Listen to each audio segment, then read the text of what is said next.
Sweet. Welcome back. Today I'm here with Michelle. Say hi. Hi. And I'm very excited because I haven't seen you in a hot minute. Post-COVID, because I actually met you pre-COVID when I was a freshman. We were both freshmen in LS. In our first classes, together. Yeah. I remember we went to, the bookstore together. We did! Wait, I forgot about that. Yeah. We did. Would you like to introduce yourself? Hi, I'm Michelle. I study at NYU. I study public policy and history. Kind of my first time being interviewed. It's exciting. I'm from New Jersey, live in New York. I'm really passionate about working with immigrant people in the immigrant community. What got you into the major that you currently are in? Because you no longer are in LS. Yeah. Prior to LS, in my first summer that I graduated, I started working for the immigration attorney that kind of helped my mom out with her case because my parents are immigrants from Peru. It's a really small intern to being a legal assistant and kind of doing paralegal work. A lot of responsibility. I think in a way I've been able to cultivate the love that I have for my parents and for my immigrant family through the work that I'm doing. Volunteer weekly at an immigration clinic. It's based here in New York City, and I think I'm really trying to find a way to make myself not be an immigration attorney because it's I've seen it firsthand. It's a lot of work. I don't know, hopefully work towards immigration reform. I think it's a really important time to meet the immigrant community where they are because they've served a lot of purposes. They've kept New York City alive. Everybody who's working delivery is an immigrant for the most part. And people who work at every kitchen that you go to in the city too. I'm they're someone's family member. A lot of times they're my family members more than anything. And that's something that's close to my heart because my mom is actually an immigrant as well. Coming to the States, it's not only a culture shock, but legally it's a shock too. In terms of your dream career, what does that look like? Because you mentioned that being an attorney, that's whew. I'd love to work in immigration reform, think tanks. I think that's kind of where I'm trying to be there this summer. How did your relationship to fitness begin? I was an athlete, I think middle school, definitely through high school. I did varsity soccer, I did track spring and winter through. I was track. 800.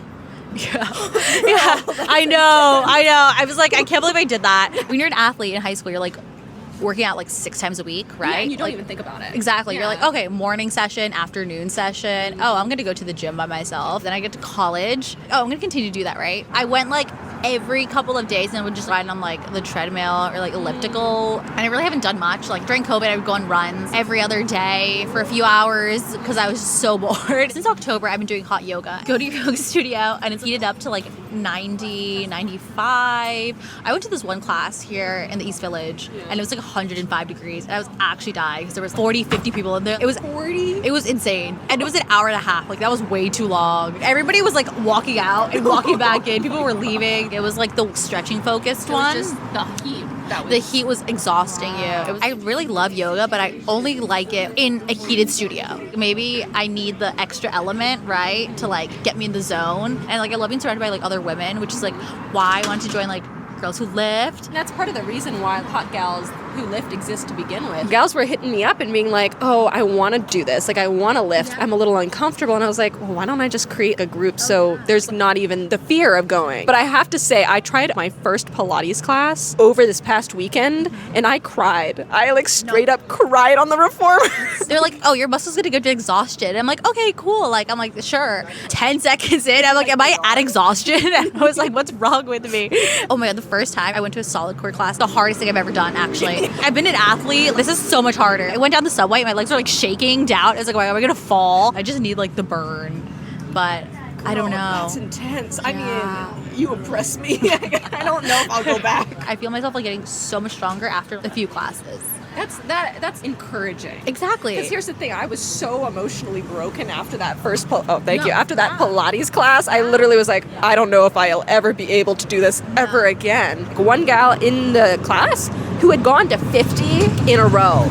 And she was on a streak and the instructor was yeah, she's on a streak, and I was damn, I'm afraid of her. She definitely has 8-pack though. Yeah. I'm curious as to your relationship to music. I did play the violin from kindergarten to 5th, 6th grade. Somehow my parents strung it together, made it happen. I did karate when I was really young too. A black belt. I forgot to mention that. Girl. Yeah. flex. I was 11 and like obsessed with One Direction, way too obsessed. All over my wall, like the posters and stuff. Were you like kissing the posters? Yes, Oh my like I was like a goodness. Harry stan since day one. Always loved Harry. Always loved like Lana, Frank Ocean. Oh my god, like amazing. I'm a huge music person. Like I listen to anything. I listen to a lot of music in Spanish too because I'm a Latina, first generation. Yeah. I'm one of those people who really likes lyrical songs. I need the story. I need like to feel like all of the emotions. In Peru, there's a music like a yara beat, and it's called Quechua for like cutting your veins because some of the songs are just so sad. They're like really emotive. They're such like strong love songs, and this is what I grew up on. Obviously, I'm gonna love artists like Frank and stuff, right? Because like this is like what I'm used to. Fitness wise, I have to listen to reggaeton like when I work out.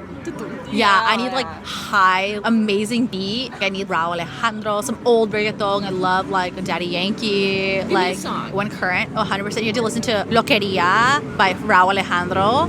And then an old one, bailame? Yeah, or rakata. But they're like really like, like your body, like you're like, you hear that, like even at the club, you're like ready to dance and stuff. And it's like, oh, it translates very well into like a workout. Thank you so much for talking today. So much. Oh, no. It's so fun. Thank you for being here.